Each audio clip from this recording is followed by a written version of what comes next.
Stories from Real Life is a production of Media Well Done, LLC.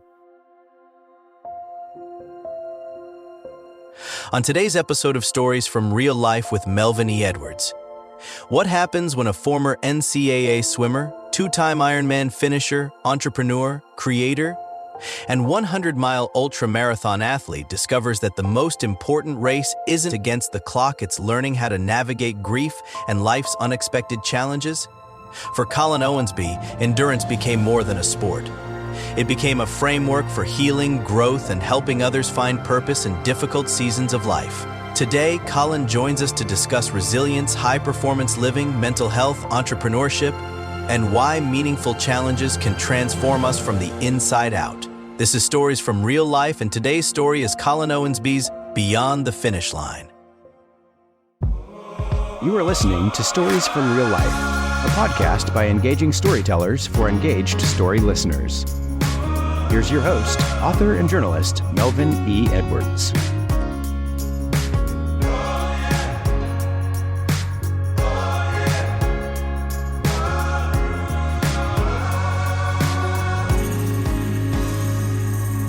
Hello again, and welcome to another episode of Stories from Real Life. I'm your host, Melvin E. Edwards.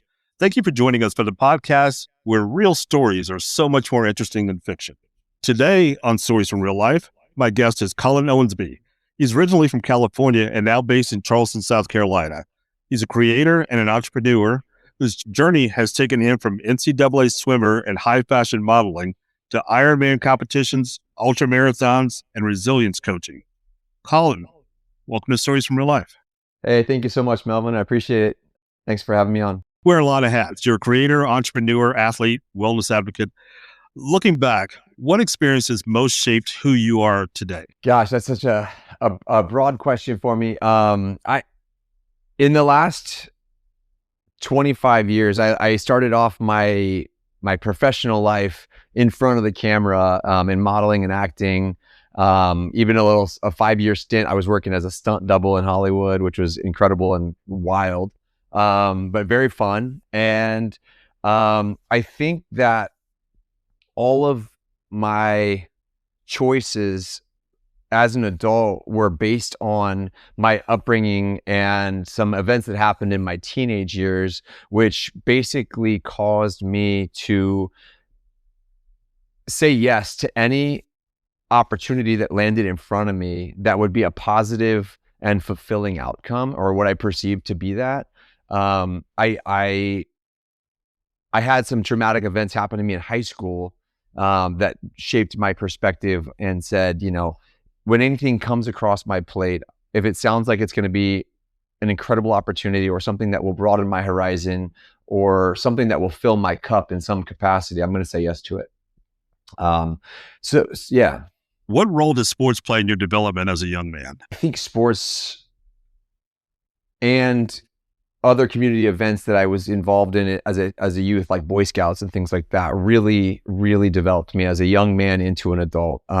The accountability and the discipline that it takes to perform at a high level, that started off as a young age, and Play is at the root of all of it. But in order to have success with sports, you have to have discipline. You have to have internal drive. You have to have the desire to, A, participate, and then B, the desire to achieve success. So I that was instilled into me at probably the age of 5 is when I started being a competitive athlete. I started in 2 different seasons. When I started skiing at age 3, and I was competing at a junior development sort of race level at 5. And then additionally swimming, I started swimming on a swim team at 5 years old. I had an older brother, so being in his shadow, I just wanted to play what he was playing ultimately. And then to be able to be competitive against my brother, because we wanted to play, but we wanted to compete how brothers do. I had to sort of really, really push myself to hone my skills in early if I wanted to be all on the same playing field. Yeah. So how did swimming at the NCAA level shape your mindset? Well, that one, again, it was when you get into college, most people don't play a sport. Most people are just there to do school, have fun, find themselves. As an athlete, we had all of that plus 8 hours a day of training. So I was at the gym at 5 a.m., which, means you can't go out and party the night before. So you're dealing with sacrifices, but also it's to develop yourself. I want it to be good. I want it to be great. And in order for me to do that, I had to, most of the time, say no to the fun stuff that other kids were doing, because I have to wake up at 4:45, be in the gym at 5, be in the pool at 6, and then do it again for the afternoon practices. And then I would also cross train, which wasn't required of us, but I would cross train with cross country team, water polo team, things like that, just to really dive in. So I think this internal drive of wanting to be good, it just really shaped my whole professional career after college. I want to be great at what I do. And I'm okay with putting in the hard work and saying no to the party if it comes up, and going to bed early if it needs to happen. Like, for example, I'm doing an Ironman in about 10 days from now. And, last weekend I had to do a 5-hour bike ride. I live in South Carolina. It's hot and it's humid. But you got to do what you got to do, and you got to train. And so I look at that as an opportunity for me to say, okay, it's hot outside, it's humid outside. This is going to be a great opportunity for me to train in this climate so that I'm even more prepared in 2 weeks when it becomes time for me to do this race. At an early age, it's not like my parents weren't driving me to go do this. It was an internal drive to want to be good and want to be at an elite level. So yeah, it's gone into my professional career. It's gone into my fun career, because I'm not doing Ironmans for money. It's truly for fun for me, but I want to do good. I want to do a good job. And that internal drive came from sports, for sure. Yeah, it's crazy the dedication you have to have. I watched my son who was a college baseball player, and he was also a mechanical engineering major. So you can imagine the time commitment for both of those. Absolutely. So the freshman had to be there half an hour before the rest of the team in order to set up. Mm-hmm. So he would have to get up at about 4:30, be there at 5. They practice until 7, go to breakfast, go to classes until 3 or 3:30, and then practice from 4 to 6. Yeah, and then be expected to study for about 6 hours afterwards. Right. So it was just crazy. It really is crazy. And there's no time. I mean, if you're putting yourself through school, there's no time to do that. You can't have a job and do sports and thankfully a lot of college programs provide food and board, at least. I mean, if they're not giving money for other things, I never got a scholarship, but I had my food and my rent covered and all that. And man, we put a hurt on the dining hall too, because we're working out that many hours. The whole team would come in starving, and we would just, shut it down. But I can imagine with swimmers, it's not with baseball. It sort of fits and starts. You may run 90 feet or 180 feet, and then you're still for 2 or 3 minutes. And swimming, we're just moving all the time. I mean, we're really realistically, I was swimming, working out, lifting weights, and then swimming like 3 or 4 miles in the morning, and then come back and swim 2 or 3 miles in the afternoon. So yeah, we're cooking calories for sure. Yeah. Yeah. For an athlete, a swimmer, you mentioned being a skier, and you talked about discipline. So what type of a distinction with discipline separates successful athletes from those who burn out? Interesting question. The desire to want to do it sometimes fades, but at the end of the day, if it's not your livelihood, if you're not making money doing it, you always have the option to quit. I truly enjoy the sports that I do and that I did. And I think you have to have the desire. You have to be okay with recovery days. You have to do what you need to do to rest your body and rest your mind. For me, I did some team sports as well. I played basketball in high school, but most of my sports that I do are solitary sports, where I'm not relying on a team. And I've said this a lot of times to friends and things like that, because I'm pretty calm by nature. I'm essentially meditating when I'm swimming. There's no screens, there's no audio. I'm breathing rhythmically. I'm moving my body. It's complete silence, and I'm in and out of my own thoughts for the entire time that I'm in the pool. And when I was in college and it was every day, that's a big portion of my day. So I'm very calm. And also, physically I'm a little bit more tired because I'm working out, right? But there's a serenity in swimming, and there's a serenity in skiing, because you're by yourself. And ultimately, I'm talking to myself. I've always prescribed to positive self-talk as opposed to negative self-talk. So if I'm trying to encourage myself, it's more of like the cheerleader and not so much of like the negative pressure on myself that I know a lot of athletes do put themselves on. Mine, it comes from a place of gratitude. It comes from a place of congratulating myself. It comes from a place of awe, that I'm in awe that I'm able to do certain things despite what I went through when I was a kid, with my physical I was in a car accident. We could talk about that later, but I'm just amazed that I'm able to move my body.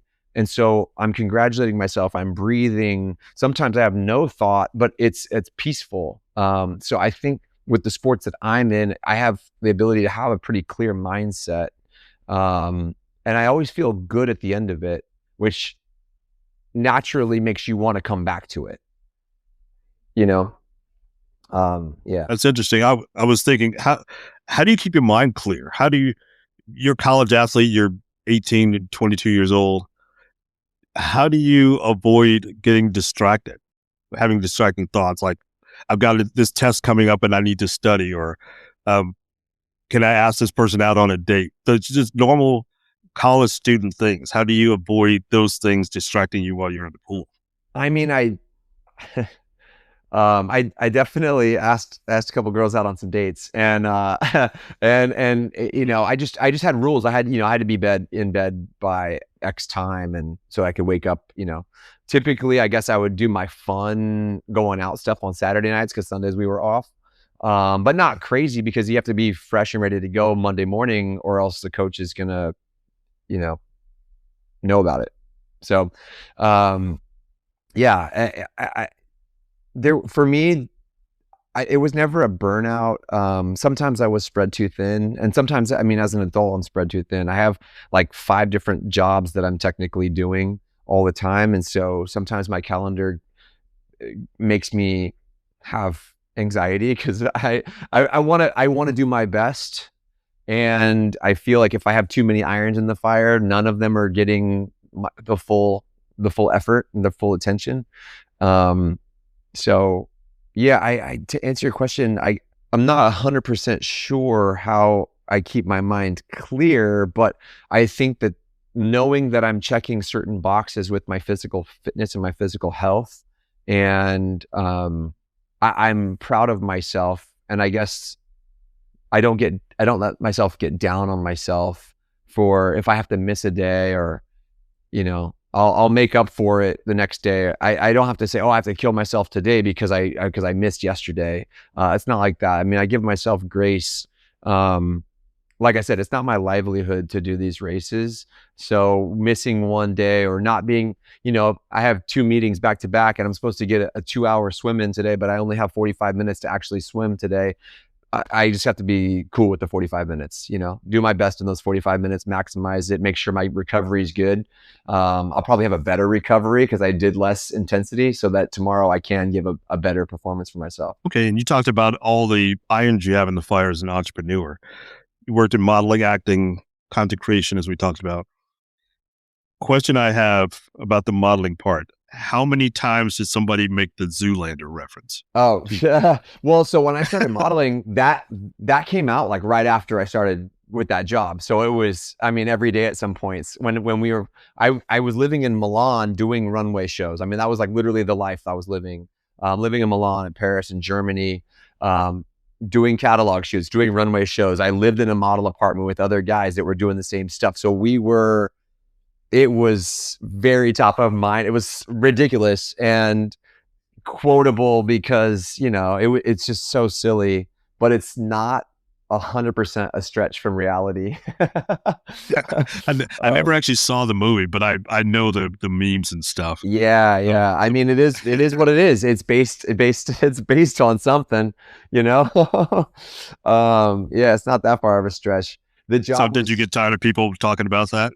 I mean, it's funny. It's all in good fun. I like I was mentioning with the sports, I kind of had that same thought towards modeling. It was never something I grew up really with a desire to do. I fell into it when I was a swimmer in college. And I just said yes to the opportunity. I thought it sounded fun and the cash sounded good, especially at like 18 years old. And so I started doing that sort of part-time while I was swimming. And then when I stopped swimming, I moved full-time into that job. And that's when I moved. I was in Los Angeles for about 6 months. And then I moved over to Milan in Italy for a while, and then bounced around Europe, came back to America. And then I did sort of the East Coast laps with modeling, like New York, Miami, Chicago, internationally overseas, over by Indonesia. I did some stuff in Hawaii. So I just really bounced around a lot in my early 20s. And it was very cool. It was a very cool way to see the world, especially on somebody else's dime. And it was places that I would never dream of going, I got to go to because they do photo shoots in really beautiful places and really stunning backgrounds and scenery. And so I got treated on trips to go to amazing photo shoots for companies like Vogue and things like that over in Europe. It was just so cool. It was so cool. And like I said, it was never a passion or a dream of mine, but I always just thought it was so cool that I got the opportunity to even be there, and the job in and of itself, like it's not as easy as it might sound. Like you do have to have you have to know your body. You have to know light sources and take direction well, and be, I think you have to be gracious. I think the people who are really diva, unless you are the biggest name in the world, you get kind of canceled out because nobody wants to work with certain people like that. So if you come in with humility, you come in with grace, you come in with curiosity, and I think that translates to any job. You're going to have success with it, if you fit the mold. I just got back from a European trip just a few days ago with my family, and we went to 8 or 9 countries in 14 days. So it was a whirlwind trip. And those places, my favorite city was Lucerne, Switzerland. Cool. So what was your favorite while you were there? Oh man, it's tough to say my favorite. There was definitely some standouts. I really liked Munich in Germany. I thought that was a really cool place. It felt very German to me. Do you know what I mean? I felt like when I went there, I was like, this is real Germany. It's like coming from an American standpoint. And then there was all those beautiful coastal towns in Italy, like the Amalfi Coast, Portofino. Those places I just thought were stunning. I got to shoot for some pretty cool companies in those places. Like I said, I lived in Milan, but then oftentimes if you're getting hired by like Armani, you're shooting in Venice or Florence or Lake Como or things like that. So I got to bounce around and see the whole country, which was pretty cool. It's hard to pick a favorite. I think out of all the countries that I visited, I could probably live in Italy out of all of them. Probably the easiest. It would be more similar for my style, my vibe. I think for a very unique one, I got to work in Maldives, which was really something it felt like another planet. It was very cool. And the water is unbelievable and the sand is unbelievable. And it just felt like you're kind of, like I said, I feel like you're on another planet. It didn't feel like Earth. It was very cool. Yeah, you talked about Munich. We went there. We went to Heidelberg, and I liked both of those places. Yeah, and very cool. Florence and Venice were nice. I didn't like Rome. What about it? I like the ancient part of it. Yeah. But I didn't like the rigor. Like the people or the tour, like the amount of tourists, or what was well, I just thought it was a dirty city. There was so much graffiti, so much trash around. I had a hard time finding trash cans. I found that really strange. Like in London and in Rome, I had a hard time finding trash cans when I was just walking around and needing to throw away a bottle or a wrapper. Yeah. I wonder what that's about. I don't remember that being a thing, but again, I was over there, gosh, 15 years ago. So it's been, I don't remember, that's not but I can see how that'd be frustrating. I feel like that when I'm in New York City, when I'm walking around. And you left Europe and the place fell apart. Yeah, right. Yeah. That's cool. You guys sound like you travel like me. We bounce around when we're on the move. Yeah, I hadn't ever done anything like that before. We went with the group. Oh, cool. And so the longest we stayed in any city was 2 nights. And it was exhausting. Yeah, I bet. And it was fun, but it was exhausting. Yeah. Yeah. All right, so let's get back to the focus here. You're the focus. So was there a moment in your life when you realized the platform you had become something bigger than a personal achievement? Yes. As I mentioned before, I always just thought everything that I was doing was kind of cool and exciting and new and out of a place of curiosity. But I also never really thought that what I was doing was unique until I started working in Hollywood and on like film sets pretty regularly with A-list actors and Oscar-winning actors and things like that. I had sort of a back seat to Hollywood, if you will. So when I was 25 years old, a job opportunity fell in my lap again. And maybe I keep saying that, but maybe I'm just putting myself out there, and that's what it takes to get jobs. I was at a dinner party in LA. The girlfriend at the time, the girl I was seeing, she was friends with some celebrities, and we were at a dinner party at somebody's house. It was cool. It was fun and exciting. And I was talking with this actor, and he was like, "So what are you doing here in Hollywood?" And I said, "I'm modeling, and I'm doing some TV commercials. I'm taking some acting classes." He's like, "Well, if you want, I can offer you a job. We got a new production starting up in a couple of months, and I need a new photo double and stand-in. And it doesn't pay great, but it's pretty cool, and it gets you on set if you're interested." And so I said, "Yeah," without hesitation. I was like, "Yeah, let's do it. Give my contact info to whoever you have to at the production, and we'll work it out." And so I kind of thought nothing of. I thought it was cool, but I didn't think it was going to happen. And sure enough, like 2 days later, the unit production manager called me and said, our lead put your name in, so you have a job. So if you want it, it's yours. And we're starting to do fittings for wardrobe styling and things like that. So what's your availability? Can you come in? And so the next thing I know, I'm on the Warner Brothers lot in getting a wardrobe fitting for a movie that's coming out. And at the time, it was the biggest thing I had ever been a part of. That movie was called Valentine's Day, and I was working for Ashton Kutcher. I was his photo double and stand-in and stunt double. So I did all the driving in that movie, as well as just on set lighting, stand-in, photo double, like I said. But the cool thing about that was every A-list actor was in that movie. So, and because Ashton was the number one on the call sheet, they all worked with Ashton. So I got to meet every A-list actor on that and see them behind the scenes and see their process before the director says action. And I got to see what these actors are doing and how they play and so I got sort of a front row seat to how to be an actor and learn what it was like take to take. And maybe they were performing, some of them would do something completely different every take, and some of them would do something exactly the same every single take. And so you saw like their process, and they worked things out with the director, and they worked things out with the cinematographer and things like that.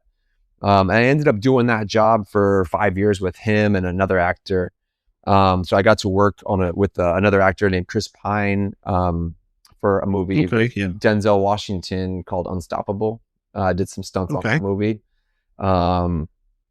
yeah, I just had a blast with that. And I think that, to go back to your question, that event, that was the moment where I was like, okay, this platform, this thing that I got myself into is something that's pretty special. So it's very unique. It's like I only know like 3 other guys that had that job, you know. Wow. So it's pretty unique. So how many movies have you been in?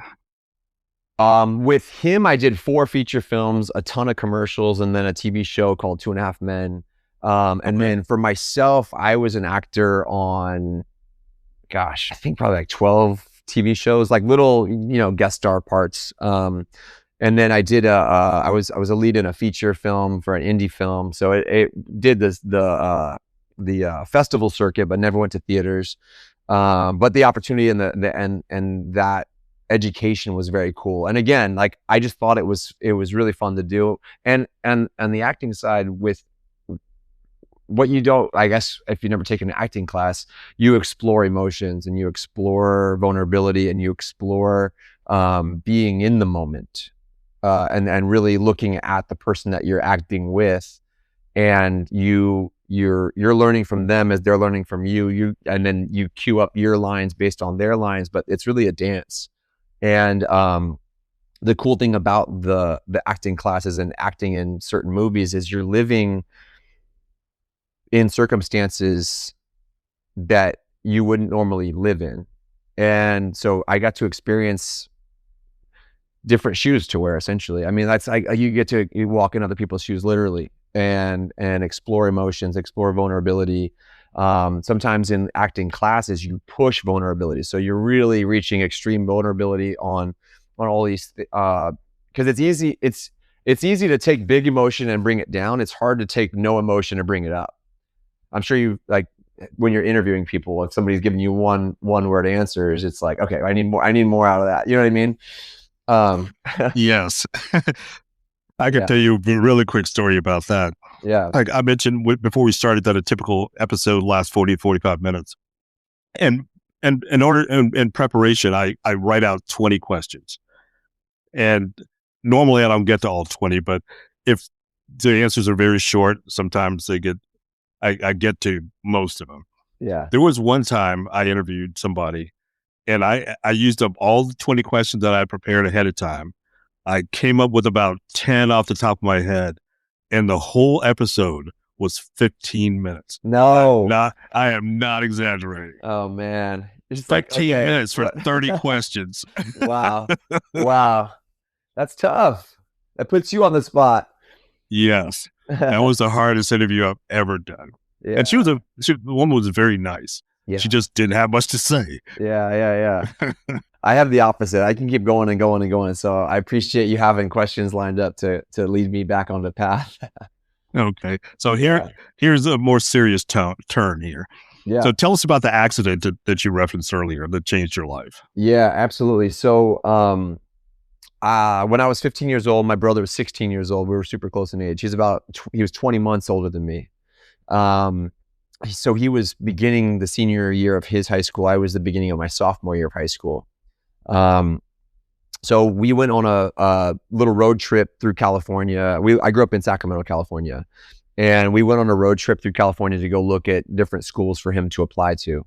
So my mom, my brother, and I, we drove, gosh, I don't even know how many schools we hit, but we hit like everything in Southern California. All the university, like the UC schools, there's 2 systems in California that are public. It's UC and then the state. So CSU, blah, blah, blah, UC, blah, blah, blah. And we went to a ton of them, based on location, based on academic offerings. And he was an athlete as well. So he played football and he wanted to play football in college. And so we looked at athletic programs as well for him. They brought me along because 2 years later, I'd be doing the same thing. So maximize the opportunity. We're going to drive together. And so we toured a ton of campuses in Southern California, and we were driving north on that Sunday afternoon, evening, going back home. And my brother was driving. My mom's in the passenger seat. I'm in the back seat. And my brother was driving on the freeway and fell asleep at the wheel, and the highway turned and we didn't turn, and we went off the embankment at full speed and crashed into a bunch of trees. And we were all awake except for my brother, unfortunately. But an ambulance watched us go off the road, and so there was responders on the scene instantly. I had the worst of the injuries in the car accident. I'll let your listeners off the hook early. I got the worst of the injuries. My brother broke a little bone in his foot, had a little concussion, and my mom had bruising from the seatbelts and some shards of glass around her body and in the skin, as you know. But I tore a ton of internal organs. I tore my abdomen. I broke a bone in my back, and at the time they only saw one of the little breaks in my spine. I had another one that they didn't find about until 2 weeks later, because it was a hairline initially, so they didn't see it. But then as I started rehabbing, it got worse. But anyway, so the ambulance pulled up. They got my mom and my brother out. They were okay. I couldn't get out of the car. My door was wedged in the dirt and against some trees. We were in an SUV. And what happened was, at 70 miles an hour to 0 miles an hour, the luggage behind the back seat came forward and crushed the back seat that I was sitting in around. So I folded in half over my seatbelt, and that's where everything broke on the impact. So it was like as if a baseball player took a full swing to my midsection. Mm-hmm. And I was stuck in there, and the fire arrived and police arrived. And they said, "Hey, there's smoke coming out of this. We got to get you out of this vehicle. Can you move?" And I said, I can unhook the seatbelt, but I can't get out this door. I can't get out. And they said, "Well, if we break the back glass, do you think you can climb over the back and the luggage and climb out the back?" I said, I can try. I didn't know at the time the severity of my damage. I just knew I was in pain and I was stuck. And so they said, "Cover your eyes." They broke the back glass, and I crawled out with the adrenaline that I had. I crawled out over all the luggage and got outside and immediately fell to the ground. I couldn't stand. And I was in agony. And they brought the backboard down the hill, put me on the backboard, and they carried me back up the hill to the ambulance and put me in the ambulance. And they put me into a coma for 5 days. So I was knocked out. And they do that as a pain management for where there's traumatic surgery and things like that. So I was in a medically induced coma for the better part of a week. And I came to in the ICU, and I was really confused, and I couldn't move. I had sensors on all my things. I had IVs everywhere, and I heard my heart rate on the monitor thing, and I was terrified. I was 15. My dad was sitting next to me. He wasn't there. So I can't imagine his shoes. He got the phone call. "Your whole family's been in a car accident. By the way, they're like 5 hours away." So he raced to where we were, which was in the town called Santa Maria in California. My mom and my brother got a ride from a family member back to Sacramento, but he stayed down there with me in the hospital, helping make decisions with the doctors and things like that. Yeah, I mean, it's just an awful experience. And I remember it clear as day. It was I was 15, I'm 41 now, and I can see it like it was this morning. Wow. It's unbelievable. Yeah. So what was the recovery like? Yeah. So, as I began recovering, so like I said, they didn't know that I had another fracture in my spine. So once I was able to move, when they do organ surgery, like involving your stomach and your intestine, you're not really allowed to eat food. So they put you on an IV, and you get vitamins through your IV and liquids through your IV. But at the time I was 6 feet tall. Now I'm 6'2" now. But I was 6 feet tall, and I had emaciated down to like 125 pounds. Yeah, I got down. 125 pounds I was just bones, you know? So they really wanted me to start having food as quickly as possible so that I could start getting some weight back. And then once I started getting weight back, then I had to start teaching my body how to move again. Cause with that muscle, atrophy, you can't walk. So they told my folks that there was a spine fracture. but he'll be on the mend, and just get him up and moving around X amount of times per day, and do little arm exercises with resistance bands and try to get him there. So I stuck to my PT plan, and I was doing everything I was told, but every day that went by, every hour that went by that I was doing physical therapy, I was getting worse and worse pain in my back. And my parents said that off my spine, they could see a bump starting to come out of my back. And what it was is my spine was actually breaking more. So they took me I walked in a walker into an x-ray facility. They strapped me to a board and they said, had you tripped on a curb or anything, you could have severed your spinal cord right there. Like you would have been paralyzed from the belly button down. They put me on a gurney, took me to the ER. They wouldn't let me walk again. And then they did an emergency spinal fusion on my lumbar spine. So I have metal rods and hooks and bars and screws in my lumbar spine still. And so that was about a month after the car, 3 weeks after the car accident. And then after that happened, my recovery started really progressing. But I was in a body cast, a torso cast, for stability through January. So slowly I was bringing my body back. Slowly I was coming. Oh, I didn't tell you when the accident was, so January is irrelevant. The car accident was the beginning of October that year, so October 10th. So about 3 months I was still in that cast. And I was starting to get stronger, and I was wheelchair bound. I went into a walker, then I went to canes.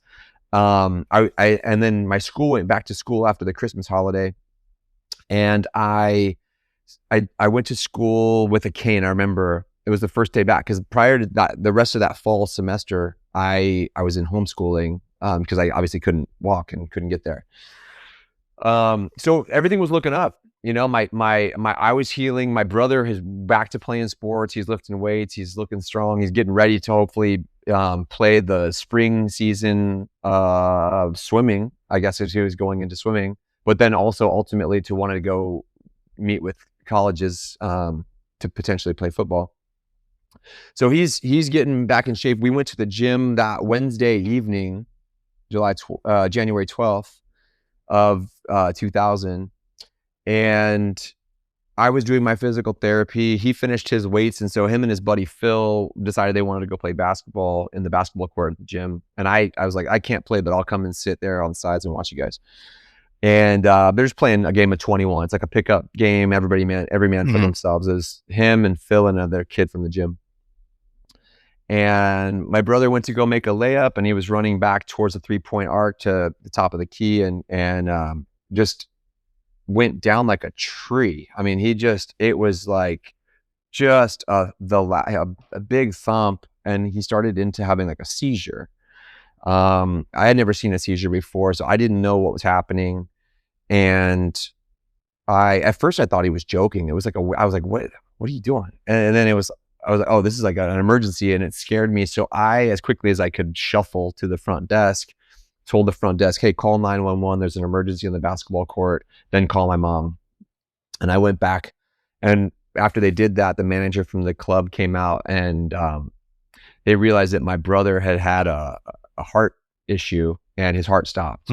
And that's what was happening. So they were doing CPR on him, but he was to no avail. He passed there on the basketball court. And so when the ambulance arrived, they did shock paddles and tried to revive him, but he was gone there. And so when they put him in the ambulance, my mom arrived basically at that time. We followed the ambulance to the hospital, and they continued working to try to revive him for what seems like a couple of hours. I actually, in real time, I don't know how long it was, because in those moments, I truly don't know how long it was. It felt like hours. My dad met us there because he was at an event that evening or something. And the doctors came out and said, we did everything we could. And unfortunately, he didn't make it. I'm so sorry. Thank you. Yeah. That was the last night I had my brother with me. So when everything was kind of already looking up, then that happened again. And that was just another big blow to me and my family. And we didn't really know where to go from there, you know? No parent knows where to go from there. That's just, and the thing that was such a shock was because he was so fit and happy and like a beautiful young man with so much future to look forward to. And yeah, it's just, What a tragedy. yeah. That's just terrible. I'm sorry. I know it's been a long time ago, but he should still be here. So Yeah. I'm my sympathies to your family. Thank you, sir. Yeah. All right. So how did that experience determine who you became? Yeah, it really did. It really did affect my entire adult life, because after the initial grieving process and the mourning process, which thankfully we had so many beautiful families around us that loved us and loved on us and helped our family emotionally through these hard times. I unintentionally realized that I lived basically every day from that point forward with purpose and with intention, because subconsciously I knew and I know that tomorrow's not promised. Even if you're a fit person like me, like myself, like I'm going to do an Ironman in 10 days, I'm fit, and God, I hope nothing happens, but the worst could happen. You know, I might not even, you know, I don't want to put that out there, but there's nothing promised. And so I want to do my best every day, and live a full life every day. And so that's why I said yes to every opportunity that came along that sounded like it would enrich my life, or be something that I would enjoy, or something that would fulfill my life. I said yes to a lot of really cool things that came up, which put me in fun cities, and it put me in fun rooms, and it put me in fun experiences that people dream of. And I never shared this full story until a couple of years ago, because I didn't, in some weird way, I didn't think that my story was unique. I thought that, you know, everybody deals with tragedy. Everybody has tragic things happen to them, and everybody just does their best every day. And I learned years later that that's not the case, that a lot of folks that deal with tragedy kind of shut off and shut down. And I tried to figure out what that was in me that didn't shut me down and shut me off and turn me towards drugs or turn me towards a pit of depression. I've had pit of sadness feelings, like the darkest despair feelings, but it never was more than a moment, in a sense. Like it was never something that I was going to live in darkness for days and weeks on end. I would honor the sadness that came. Even when I'm doing these athletic feats, like I'll see something that will remind me of my brother, and it might bring a tear to my eye, and I send him some love wherever he is. Chokes me up right now just even talking about it, and honor it and keep going. You know, I move on. It's not something that has to, like just now, like I had that moment of sadness and it passed, and I'm grateful for that. I know that I can do my best every day, and it's going to be full. And the longer I get to be on this planet, it's all just a blessing from here on out. It's all from gratitude. Oh. Yeah, grief is different for everybody. Absolutely. And the thing that I've learned over the years is, don't ever say to somebody, I know what you're going through, because you don't.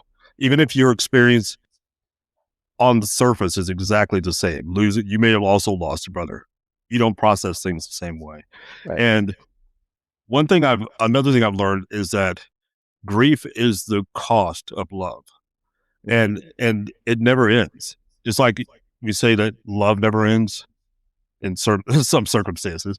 Yeah. The grief probably never ends either, because you will always love your brother. He's just not there with you. Yeah. Yeah. So when you go out on that next marathon, ultra race, just take them along with you. Just have a Yeah. conversation with them. What's interesting, so at various times in my life, and my dad's life, my dad's dad died young. He died also playing sports. He died playing golf. And my dad's brothers are also athletes, and they have both had heart issues. Thankfully, they're still with us. But I've always had in my mind, like, okay, like I've seen what can happen here. And interesting, so at big moments in my dad's life, he said that he would see a bald eagle or a golden eagle flying around, and he would think that it's his dad with him, just checking in on him, because we were in Boy Scouts and we were all Eagle Scouts, and so there was kind of this like connection with that, but also patriotism, and also like the beauty and the grandeur of an eagle is like kind of something special for our family, and it's great. My brother and we spread some of my brother's ashes on the top of this mountain in this area. It's called Pyramid Peak, and my dad and I were sitting up there, and this is higher than eagles should go, but two eagles, no joke, we're sitting on the top of this mountain, and two eagles kind of cruise past us and soar past us and check us out on top of this mountain. And it's like, well, how can you not connect the dots? I mean, even if it's nothing to someone else, I mean, the connection for us was special and beautiful, and it was kind of a gracious moment for us. And now every time that I see them, and they're not, I don't see them all the time, but I think of my family. I'm grateful for my family. I think of my brother. In my last Ironman that I did in Maryland, I was in the middle of a bike course, and it was getting to the point of the course where it was getting hard. I was getting tired, and right there, a bald eagle cruised next to me for a little bit out there over this marsh, and I was kind of like, well, I got something looking out for me. I'm gonna keep pushing, I don't know why humans do that. I mean, people do it with butterflies, people do it with hummingbirds, things like that, but there's something warm about it, and so I'm going to keep doing it. I mean, and they do come up in specific times where you kind of need it. So I'll take those omens when I get them. All right. So why do you think men in particular struggle to discuss grief? It's interesting. Historically, I think that they were told not to, and I'm in the generation where I am on the cusp, because in my early years, it was kind of told not to, and in my later years, you're kind of told to embrace it. So I think there is a change in the tide on that narrative. And kids now, I coach people with physical fitness stuff and mindset things, and I'm working with a kid who's 19, and he's like the most emotionally vulnerable person I've ever met. Like, so I think that stigma of men not allowing themselves to talk about hard things is fading out with the newer generations, which is a great thing. Because I think it is good to talk about grief, and it is good to talk about and to ask questions about it. I mean, I've talked with veterans who have lost their brothers in action, and connected with them on that. And there's certain organizations now, these foundations like the Veterans Future Foundation, and they are huge in having these veterans come and talk and share stories, but also do physical fitness and grow together, in a positive way with new purpose. So I think there were many eras there where men were encouraged not to talk about their feelings. And I think that is going away, and I think it's beautiful that it's going away. For me, at an early age, every time you go on a first date or you go on a job interview, you start hanging out with new friends, the question comes up, do you have any siblings? And I always have a split second hesitation. How am I going to answer this? Am I going to let them in, or am I going to say no? and sometimes how much am I going to let them know, and sometimes it's like, well, I grew up with a brother, but now he passed away in high school and now I'm an only child. I'll say that probably the most, but I've said it 1,000 times. And so it doesn't break my heart I'm more nervous about what they're going to receive than what I'm going to give, So I'm grateful that in that sense where I've had the opportunity to think about being vulnerable. And again, I told you I have all that abdominal surgery. I have a huge scar on my stomach. Like it goes from my chest to my belt line. And I swam for college. So every time I'm in a Speedo, every time I'm in a swimsuit, every time I'm on a beach, every time I'm on a photo shoot that requires me to be in a swimsuit, what happened to your stomach? And then I talk about, I was in a car accident in high school. I tore, XYZ. I did, and it depends on, I can either ramble through it, with no emotion, or I can, depending on the situation, talk about it. And if they're more inquisitive, I'll dive in, and share more. But I wear this scar and I wear my brother on my sleeve, and I'm an open book. If people want to talk, I want to be there for them to talk. And I want to, because so many people have been there for me to talk, and it's helped me immeasurably. It's helped me with everything, Explain to me what the map of resilience is. The map of resilience is something that I developed because I was encouraged to start sharing my story, and I needed to figure out what it was. What's the takeaway that somebody can learn from this besides just that there can be a positive outcome after tragedy? And so I started thinking, what is it that I did that got me through all the hard moments in life, including my brother passing, my parents splitting up, if I ever lost a job, what did I do that made me feel better? And it's all the same toolkit. And essentially there are 9 things that I do every time I feel like the wind got taken out of my sails. And that's my map of resilience. So it being resilient is in my opinion, is being able to pivot or find a way to keep moving forward no matter what obstacle or hurdle or boundary is put in front of you. That's resilience to me. And so these tools that I have sort of figured out, I boiled down what these things were. These are my toolkit on how I overcome any emotional obstacle. Do you want me to spell them out for you? Yeah, go ahead. Perfect. Yes, please. Yeah. So there's a list, and I'm going to say them out of order because I don't have it written down in front of me. But essentially, one is reaching everything with gratitude. So when I did my 100-mile ultramarathon, prior to that, the furthest I had ever run was 26 miles, a marathon. I didn't know how far I could go. I didn't know what my limit was, and I'm grateful to say that I still don't know what my limit is. Because every single footstep past 26 miles on that run was a personal record for me. It was a personal best. I just had gratitude. I thought, this is so cool.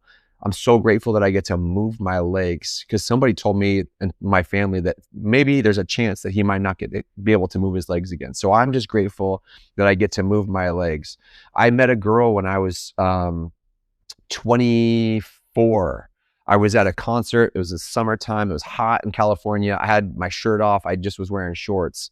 And I hear her say, I hear a girl's voice behind me ask, how am I standing? How are you standing?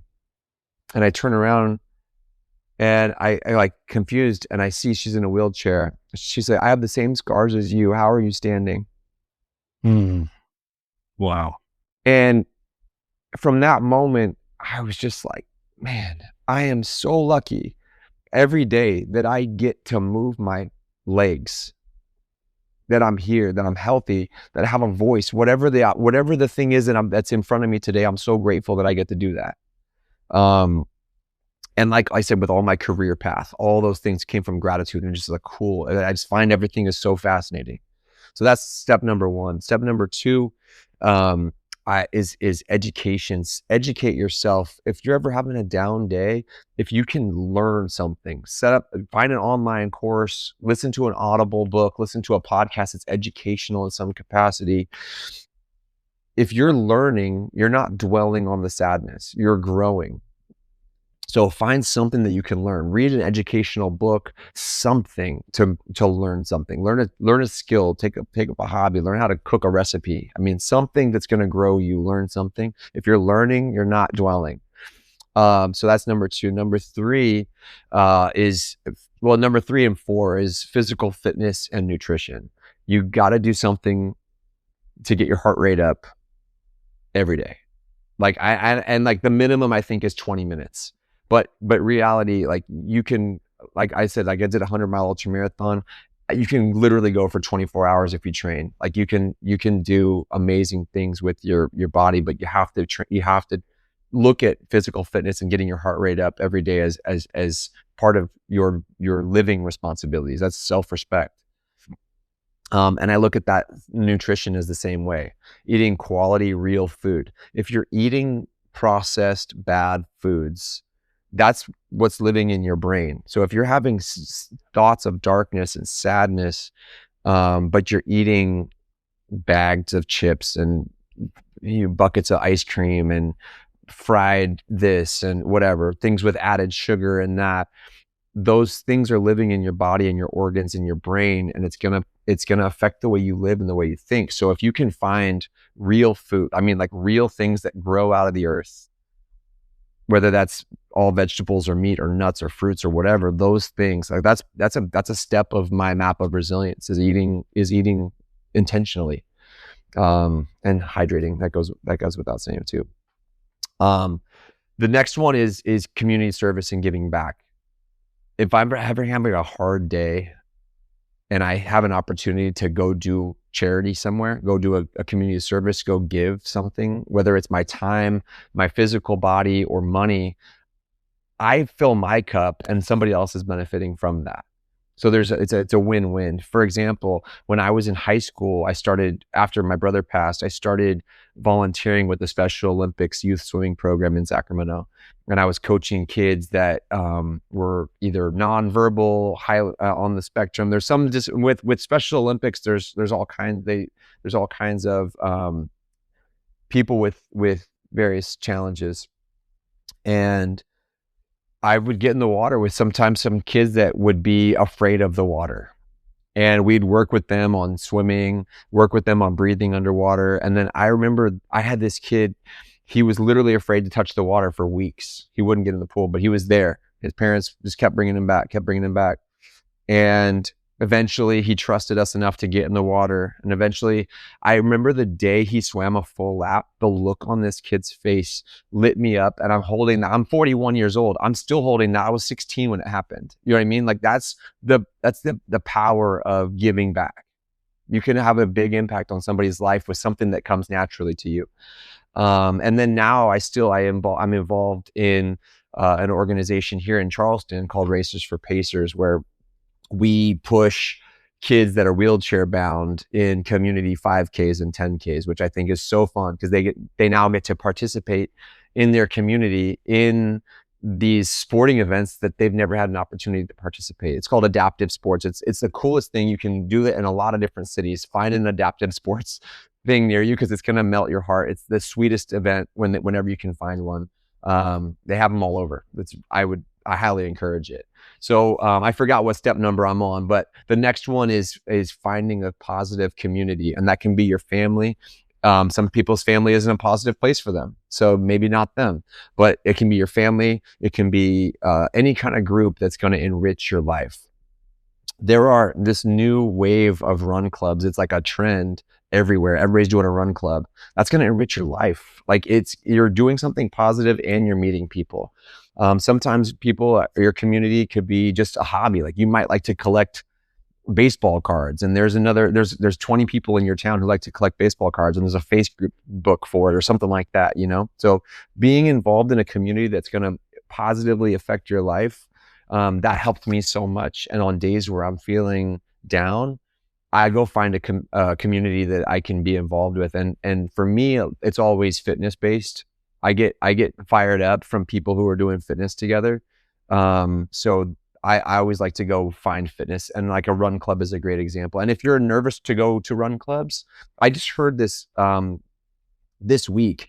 You walk into an event, and this can help at any kind of networking event where if you go by yourself, and there's always groups of people, cliques of people, you can walk up to any circle and you can say, "Hi, would you mind if I join your circle? I came by myself." And nobody's going to say no. Like it's like the easiest in. "Hi, I'm Colin. Can I join your circle? I came by myself." And you can figure out if you want to be in that circle longer, but like they're gonna let you in. Now you're in. It's like the easiest in to get into any group at these networking events. So I like that line. It's easy, and anybody can do it. But I was trying to think of where I was at on my list. There's the creative outlet is one of them. So finding a creative outlet, I think, and when you're doing something creative, you're using your imagination. Again, it's hard to dwell in darkness when you're actively imagining and creating. So for me, I bought a guitar when I was 16. To be transparent, a girl that I thought was cute, I heard her say that she liked guys who played guitar. So I went to Skip's Music in Land Park. I bought the only guitar I could afford, and I bought a guitar and a chord book, and I started figuring it out. But it's brought me joy. And I took a French class in high school. I took a French class for that same reason. I mean, hey, you're learning something. It's gonna broaden your horizons, right? But I still have a guitar and I love playing it. But then I found other creative outlets that I love to do, like acting, and I like writing and public speaking and things like that. I found they fill my cup. Like it's so fun. It's enjoyable. So those are like the tangible ones. And then the one that's kind of like a bonus. And if you're not into it, it's fine. But if you are into it, it's helped me a lot, is finding some kind of spirituality that helps you out, whatever you associate with. For me, I was brought up going to a specific kind of church that isn't 100% aligned with my brain. I never felt like it was my lane. And I always was kind of like jealous that so many people were like, had 100% faith in this particular lane, because I never had that. But when I went to college, I started studying different religions and different spiritualities. And then when I went to Los Angeles, there's opportunities for me to go to, a multicultural city is going to have a lot of different kinds of spirituality studies. And so I studied everything I could get my hands on. And I thought it was so cool to learn all these different tips and tricks and kindness things and love things and gratitude things and meditation things from all these different I guess origins on the earth. Like they were from everywhere. And so now I have all these tools that I love to have in my pocket. So if I ever am feeling a certain way, I've got 2 or 3 tools that I learned from a different spirituality that I can deal with that particular thing. Or if I'm, it applies to different parts of your life. Some people don't want to deal with spirituality, and I get that. It's fine. It is what it is. But there's all those other tools collectively were my personal roadmap to resilience. And then the last one is goal setting. So for me, I always put something out on the calendar that I would love to achieve. And I think that it would make my life more full if I could do that. And I never know if I can actually accomplish that goal. It's something that's within reach, but I still don't know if I can do it. So it keeps me curious about that. I have to actually work hard towards that goal, whether it's career, whether it's physical fitness. It's basically career, physical fitness for me, because at this point, those are where I set my goals. But it could be, I don't know, the possibilities are endless. I mean, you could have a goal to like, hey, I want to write a children's book, whatever that is. But I don't know if I can write a children's book. So we're going to work on that today. And like, I can chip away at it, whatever that is. So goal setting, I think, is the last piece of the puzzle. Because also, if you're ever sitting on the couch feeling down in the dumps and you have a goal, I got 20 minutes, I can go work on that goal, And for me, that's my path. That's the simple toolbox that I use to get through any hard time. And that's what I did after my brother passed. I got all of that because my family did all those things. And I'm so grateful for my parents for doing all of those things with me. We did all of those things together as a unit. And then so when my family kind of fell apart, I went back to what I knew, and it made me feel whole again, you know? Nice. All right, so as we wind down the conversation, I've got a quick lightning round of questions. So I'll ask you the questions and you just give me brief answers to these. All right, so the favorite place you've ever raced? I think it's going to be this weekend. I'm going to Nice in France, and it's going to be epic. Yeah. That's like a cheater question because it's future. The past one, I did the Escape from Alcatraz triathlon. That was pretty cool. That was unique. Well, it's future at the time we're recording this, but it'll be past by the time we're. Oh yeah, I did great on that Nice one. Nice. Congratulations on getting the gold medal. Thank you. Nobody's going to know. Right. All right, so what's the hardest physical challenge you've ever completed? The 100-mile ultramarathon for sure. No question. That was the hardest thing I ever did. And the cool thing was I ran across the finish line. I ran the entire time. And so I still don't know what my limits are. There could be another longer one out there in the future for me. I happen to think that's crazy, but congratulations. 100 miles. That is a long way. It's far. So what's the most underrated? So, go ahead. You go ahead. What'd you say? I said it's far. Okay, so what's the most underrated life skill? Confidence and resilience. Building either of those is the most important life skill. It'll get you where you need to go. Okay. All right. One book everyone should read. Completely not in my wheelhouse for this topic, but I think Money Master the Game by Tony Robbins. You can set yourself up financially for a successful future. I think it's great. All right. So favorite recovery meal? I go heavy on carbs. So my wife makes a pasta bolognese that's unbelievable, and I'll eat like a family of 6 size serving for myself. Family of 6? Yeah, she makes a giant pot of pasta and bolognese, and I inhale it. That's my favorite recovery meal for sure. All right, last question. A challenge that's still on your bucket list? Fatherhood. I hope you get there. I think you'd be a great dad. Thank you, sir. Yeah, I hope so too. After this race, we're gonna start trying to dial in our biology optimization to get there. So we'll hopefully next time we talk, we'll have some news. That sounds great. Give me the first scoop so we can have the exclusive. We'll do it. That sounds great. So my guest today has been Colin Owensby. Colin, thank you so much for this conversation. I really appreciate it. Thanks, Melvin. Yeah, if anybody wants to follow along with me, I'm at the Colin Owensby on Instagram, TikTok, all the places, the Colin Owensby. Okay. So I was just about to say, to learn more about Colin, follow his work and support his Purpose 3 Endurance campaign, benefiting Veterans Future Foundation, and the links are in the show notes. That's it for this week's episode of Stories from Real Life. Until next time, don't forget to shine your light wherever you go.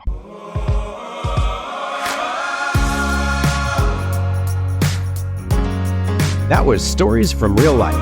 Join us again next week for another great storytelling journey. See you next time.